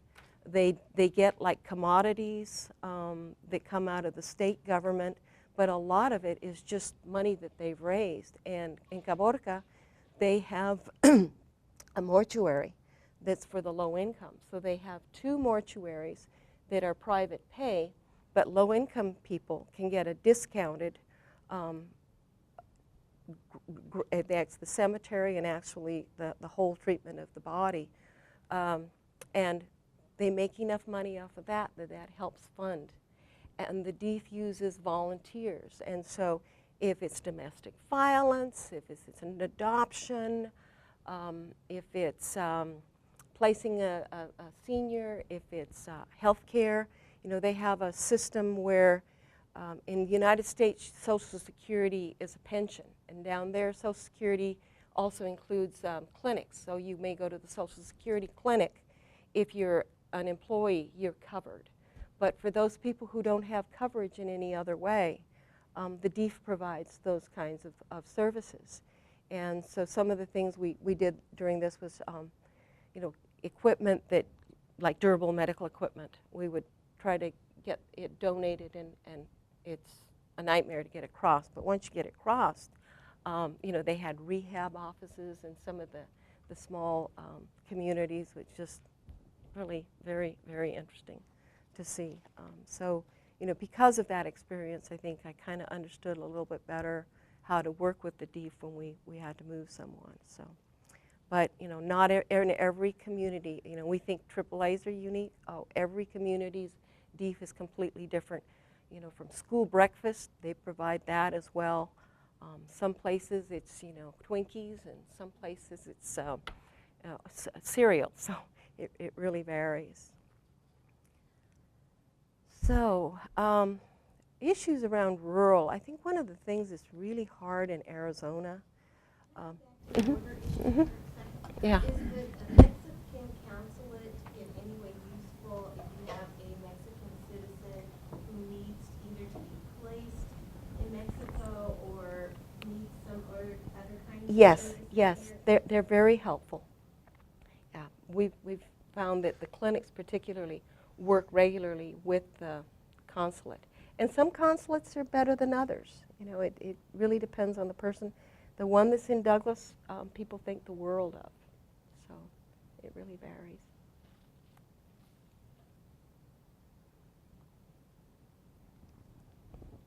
And the same thing can be said about U.S. consulates overseas. I've been through a few of those. Rural. The hardest thing in Arizona is that Arizona is becoming more and more an urban state. And we have these vast areas that have gotten, in many ways, left behind. You look at the road system in Cochise County. It was built when Cochise County dominated the legislature. We had Speaker of the House, President of the Senate, and now we have to maintain these miles and miles of roads that were built in the 60s and the 70s. When I first started working, we had 4 legislative districts. That means we had 12 people in the legislature that could work our issues. By the 90s, we had 3. Now we have 2. So we have 2 legislative districts. We have 6 legislators, and they're polar opposites. We've got the ones that represent Cochise, Graham, and Greenlee that look very much Tea Party-ish. And then we have Democrats that cover Santa Cruz and Pima. So trying to get the 6 to work together on an issue is really difficult. You know, and I tried to explain this to Kathy DeLisa, you know, when they were doing legislative forums. None of the legislators showed up. One of them at the last minute canceled. But I said, I don't think you're going to get those people in the same room together. You know, it's tough, and it was really very, very, very different. You know, when Altex passed, we had the Speaker of the House, so things have changed. The other thing about rural areas is just we don't have as many nonprofit NGO organizations.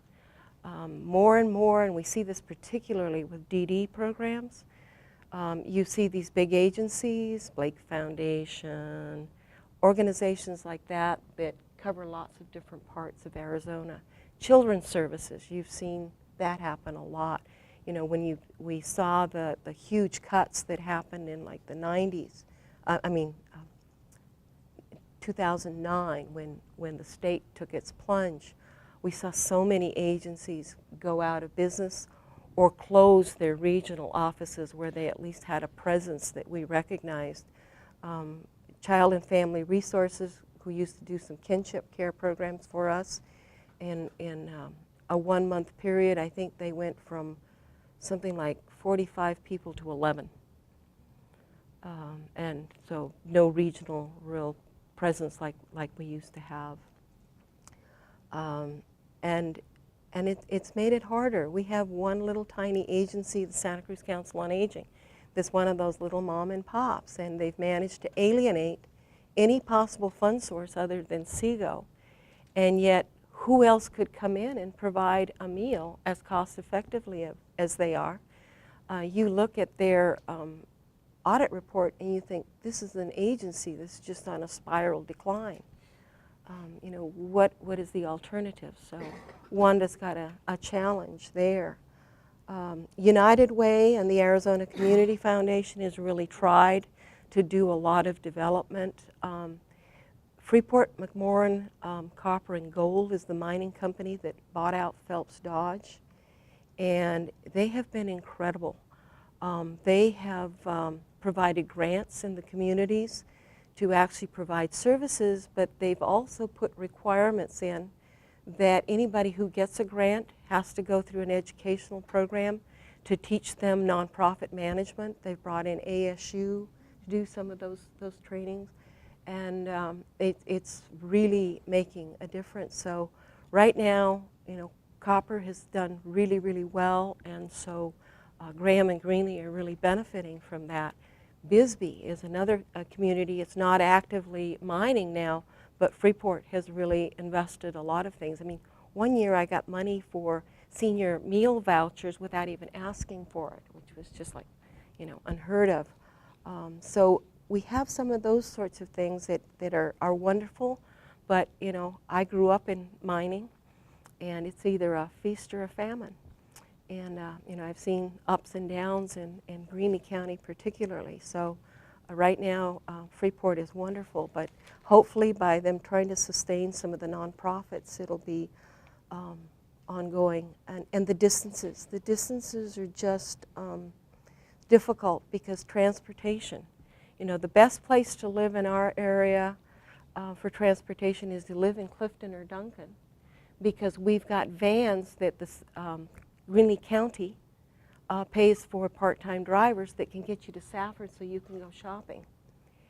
If you live in Safford, there's one van and one driver who is her own dispatcher, and so it's really difficult for people to get around. If you live in Cochise County and you need to go from Douglas to Sierra Vista for a doctor's appointment, hopefully you've got family or friends that are willing to do it, because the in-between communities is really tough. And local governments has started doing public transit through the 5311 program, but it's really tough on local governments. They've had so many cuts. You know, I tell people, go to any city hall and you can find a parking space. Their employment has declined so much, and transportation is not cheap. And you know, the amount of money that you get from the feds is just not enough to fully sustain a transportation program. So I think all of our transportation programs are really at risk. Benson is the newest 5311 program, and they've been in the business about 2 years now. They have a whole new city management. They have a new city manager coming in next month, and they're finding that they've been doing some very interesting deficit spending in the last 5 years. So I really think their transit system is seriously at risk. The city of Sierra Vista has hit 50,000 within their area, so they're now a metropolitan statistical area. And that's presented challenges because they no longer qualify to do transportation planning under SEGO. They now have to create their own metropolitan planning organization, and they've joined with the the city, what is it that has the bridge? No, Lake Havasu City and Sierra Vista have tried to petition to get a waiver from having to be an MPO, but it's not working. And so they're in the process of hiring a manager, but by going from 5311 to, I think it's 5307, which is small urban public transit, they're going to lose about $200,000. So trying to figure that out. And you think, okay, well, MPO only affects transportation, but no. I'm on the Copper Queen Hospital board in Bisbee, and one of the things we're looking at is telemedicine. And one of the things that Medicare is questioning is whether they should pay for or reimburse for telemedicine in an urban county like Cochise County, because Sierra Vista has hit 50,000. I mean, Cochise County is 10,000 square miles, but it's definitely a threat. And then the other thing that I think is really hard on rural hospitals is a lot of times people will take most of their medical problems that they have time to go deal with to an urban area because they think there's better medicine there. And that affects the bottom line of the local hospital. You have what you call critical access hospitals. And critical access hospitals are not reimbursed on a DRG, diagnostic related group, like the prospective payment hospitals, the largest hospitals. You're paid based on a cost reimbursement. And it used to be you would get paid 101% of your costs. And now it's like 98% because of the sequester. So they keep ratcheting down how much you get back. And what happens with these CAH hospitals is that they get reimbursed and then they file a report.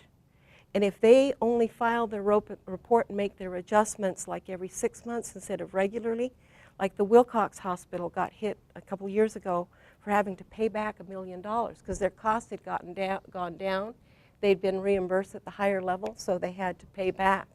Those things really, really hit and make our hospitals vulnerable.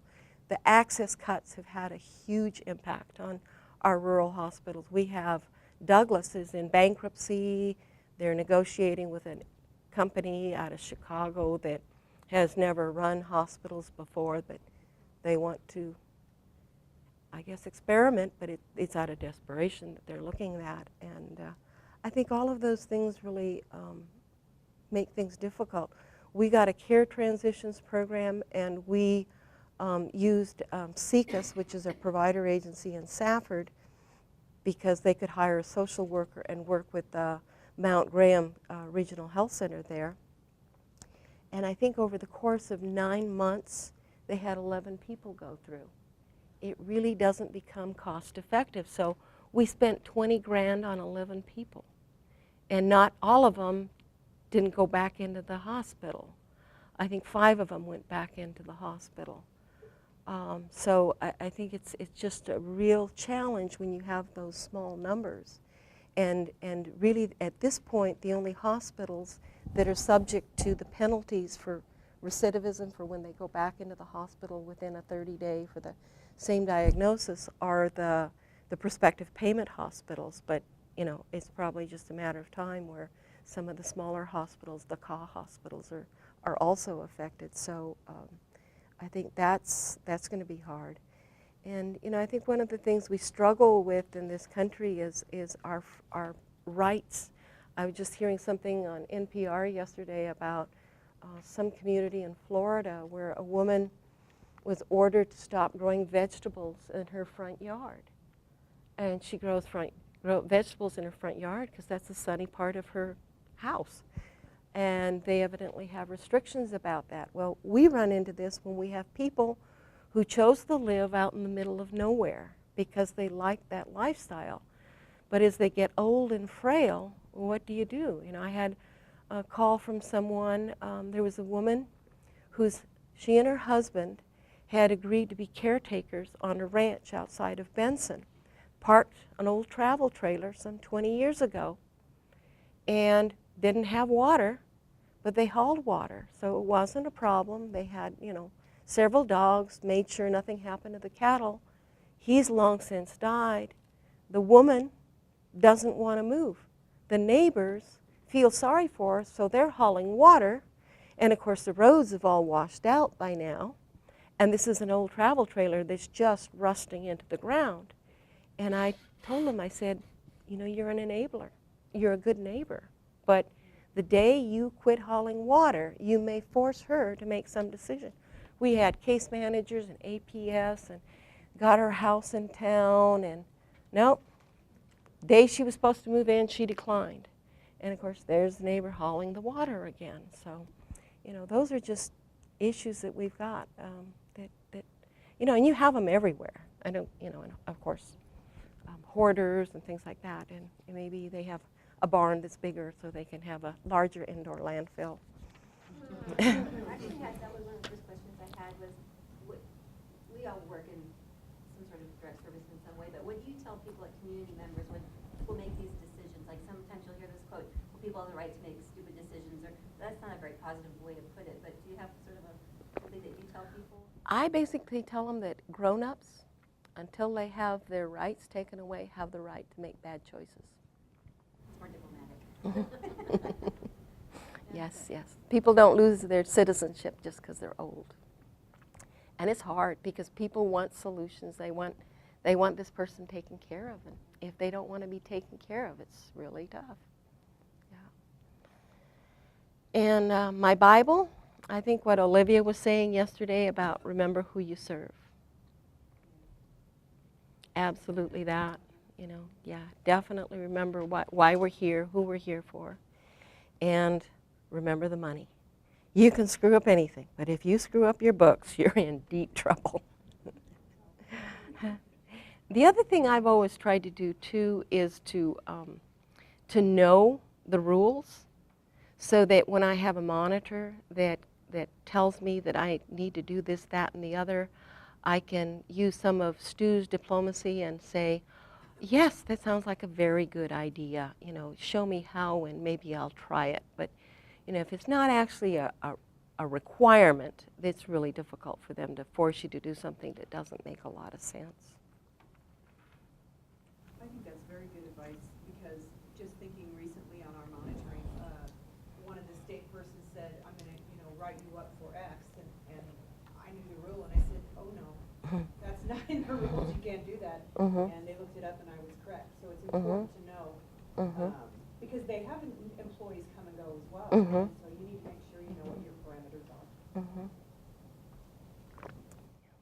And many hats, you know, as I mentioned, we've never had more than about 5 at most FTEs, and less mostly, and that includes data entry. So you have to be able to do all kinds of things. You know, I've always been known for soft touch, and Cochise County had the Commodity Supplemental Food Program, which is a food box given out to seniors, and basically their population had all dwindled down to people 60 and older, because it's for people 60 and older. You can actually have pregnant women for a little bit, and then children get WIC until they're 5, and between 5 and 6 they can get a food box, and from 6 and on they're in the school lunch program. But it basically had dwindled because it's one of those first come, first served to just 60 and older, and they said, you know, if you don't take this program over, we're going to close it. So they knew how to get me. So we get like $7,400 to administer this program, and we give out, we're now up to, we can give out 285 boxes a month, and the sites that we do it is Douglas, Benson, and Douglas, Benson, and Sierra Vista. And I thought, great, this will be a way that we can reach low-income seniors, because to be eligible, you have to be 130% of poverty or less. I thought, this is the way we're going to find more Medicare people. Well, most of the people seem to be already on access, or they're pre-Medicare, so it hasn't been a great boon there. And I thought this would also be a way to encourage people to participate in the congregate meals program. Now, they're not really interested. In Sierra Vista, what I really learned is, you know, here's a community of about 50,000, and it's very divided. They give out the boxes in the rain or cold or whatever's going on, the heat of the summer, on a street corner, and people will line up from 7 o'clock in the morning. They give commodities out the same time, and so we have some seniors to go. So you have people in walkers and frail, just waiting in line, no place to sit. So I said, okay, we got to do eligibility someplace else. So I thought, okay, let's use the senior center as the place to do the eligibility. The people on the north side of town didn't even know where that place was. So we've had some issues in trying to get people over so that we can do eligibility with some privacy and a roof over our heads.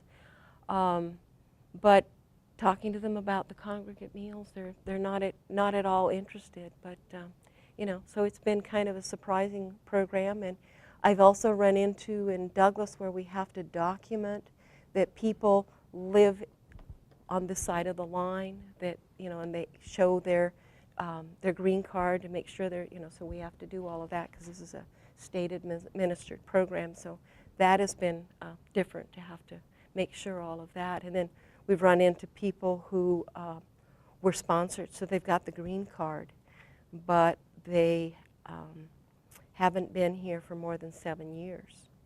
So therefore they can't get any benefits from any place else. So we have helped a few of those people as well, and until the state tells me I can't.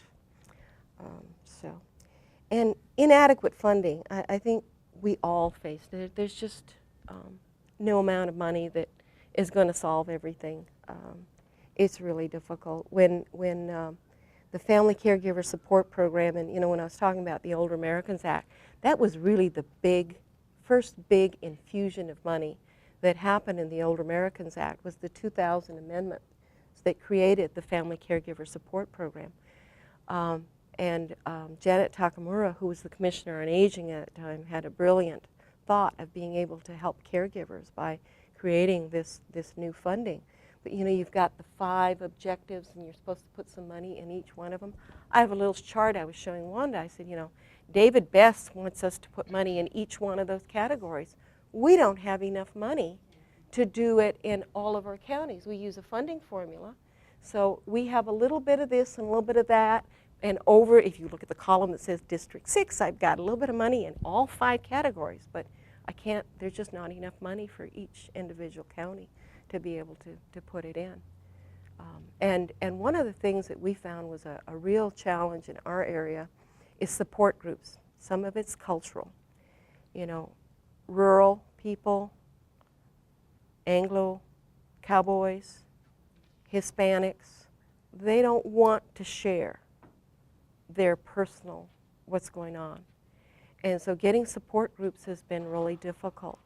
Some caregiver classes where people think they're going to learn somebody seems to be a way to snooker people into where they come in for something, and then by the end of the class, or maybe several months into it, they start seeing everybody's in the same boat, and they start sharing some stories and some support. But we have done caregiver case management in 2 of our counties, Santa Cruz and Cochise, where we have a caregiver case manager who spends time with the caregiver and just listens, provides some resources, and is bilingual.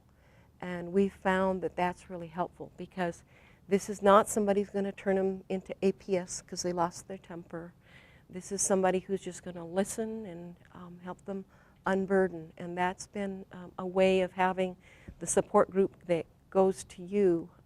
And so that's been helpful.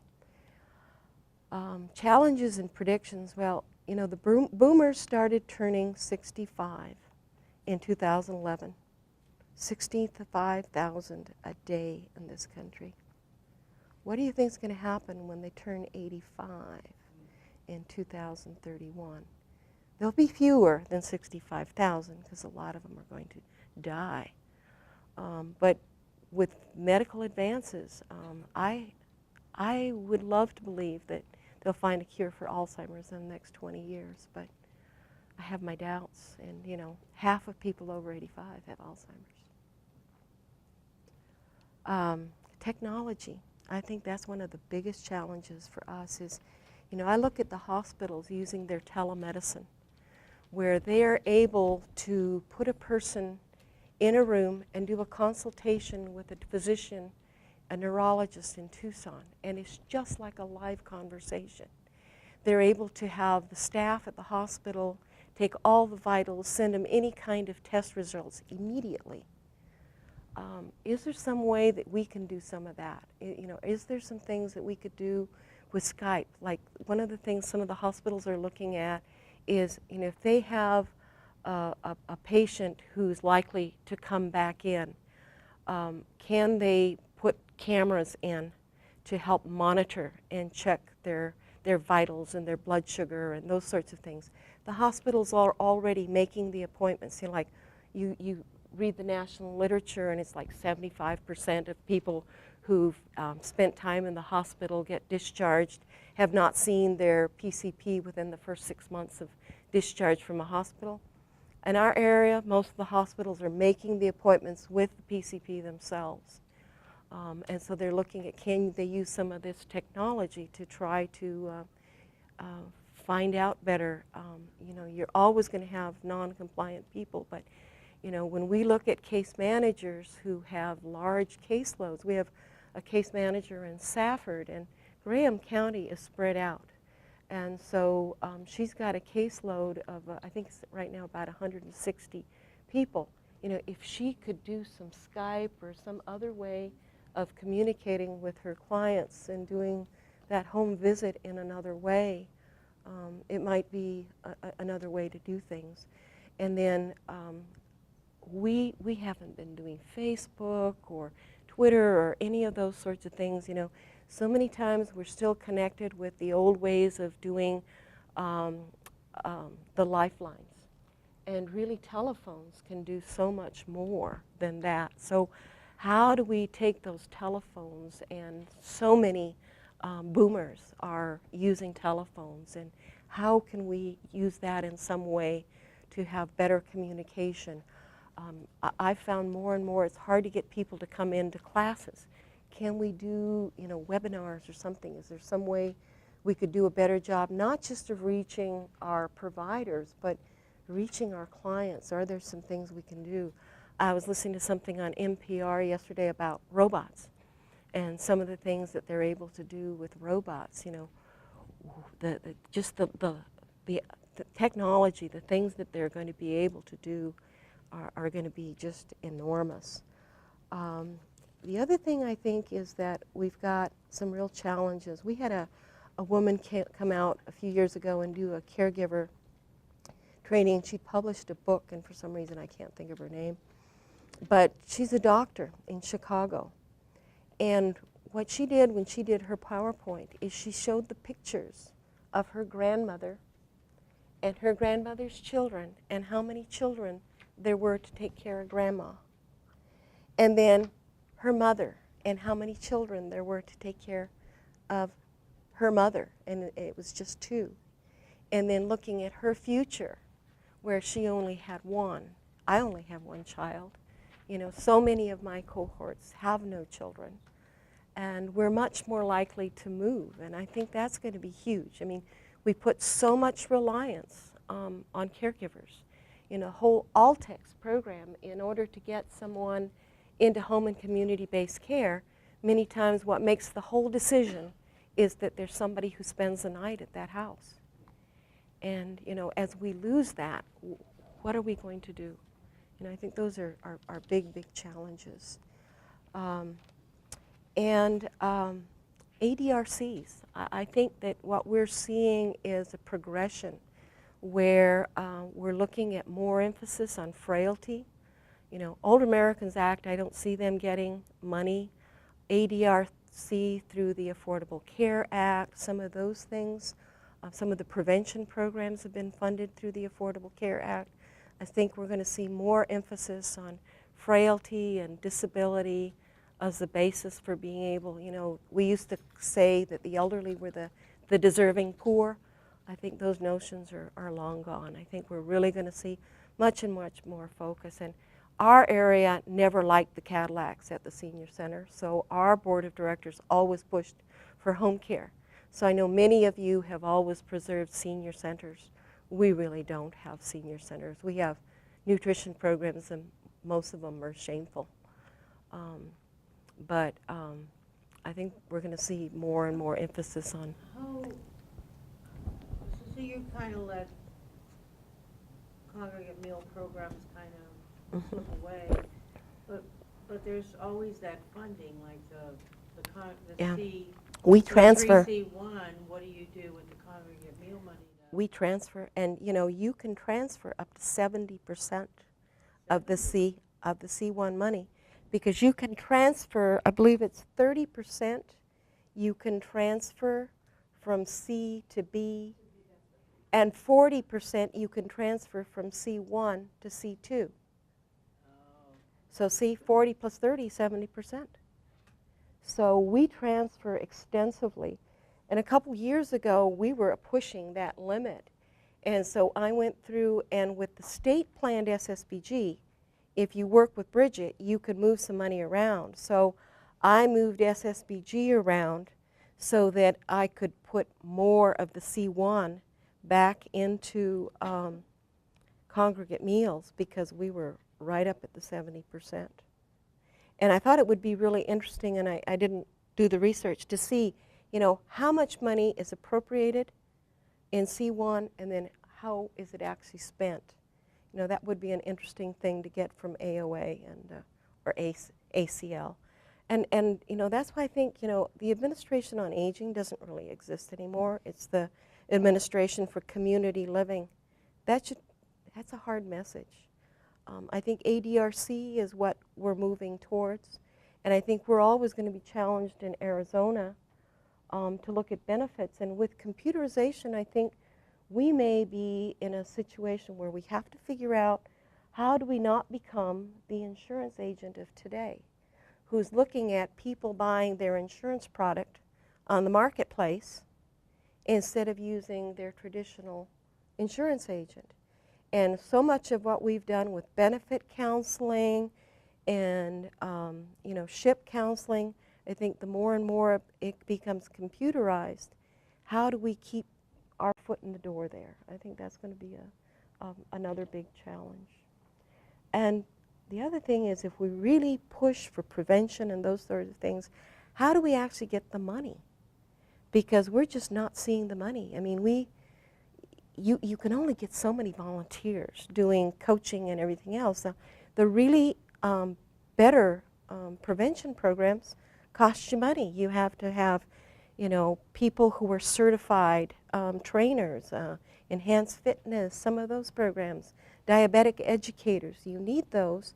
And how do we get at least Medicare Advantage programs? I mean, this is something at a national level, because we've been talking about this for years, but how do we get those financed? Because if we're really going to push in that direction, we've got to finance it somehow. So. And N4A's finally gotten a national contract with a healthcare organization, and they're piloting it in Tennessee. They realize they can't build the systems that they need to build under the Advantage Plan and the Affordable Care. And I think it's going to go very well, and then they'll go nationwide. So I think that's a great beginning to opening those doors nationwide. But we need to work on it locally. I know Pima County is already working with some of the plans. So that is part of the future. So I think those are my Okay.